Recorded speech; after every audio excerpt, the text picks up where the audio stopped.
Are you getting the SD card full replace SD card error on your DJI Osmo Pocket 3, 2, or 1? This usually happens when your memory card is full, corrupted, or not formatted properly. Don't worry, it's super easy to fix, and you can keep recording without interruptions. In this video, I'll show you exactly how to solve this. So without wasting any more time, let's get started. Solution 1. Delete unwanted files. First turn on your camera, then swipe right from the left edge of the screen. This will bring up the playback menu. Here your screen will show the most recently recorded video or photo. To see other files, just swipe up or down on the screen. To see a grid view of all your files, just tap the 4 square icon in the top left corner. Now tap to preview the file you want to delete. Tap the 3 dot icon from the left side, then tap trash icon, then tap delete, and you can also select multiple files for deletion. To do that, back to the grid view. Now tap on the select icon from the top right corner. Now select files you want to delete.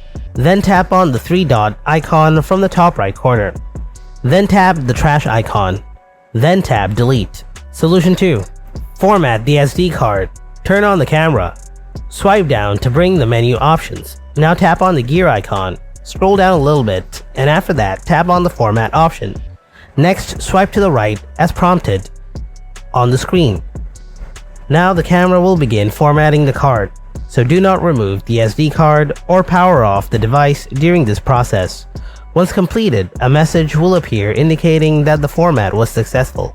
If you've cleared space and formatted the card but the error message still appears, the problem may be related to the SD card itself. Solution 3. Reinsert the SD card. Power down the Pocket 3, then eject the SD card, and then reinsert it firmly until it clicks into place. A loose connection can cause read/write errors. If all else fails, the SD card itself may be corrupted or damaged. Test the camera with a new compatible SD card to see if the issue is resolved. If the new card works, it's time to replace the old one. That's all for today. Hope your SD card problem is fixed by now. Thanks for watching. I'll see you in the next video. Until then, stay tuned and take care.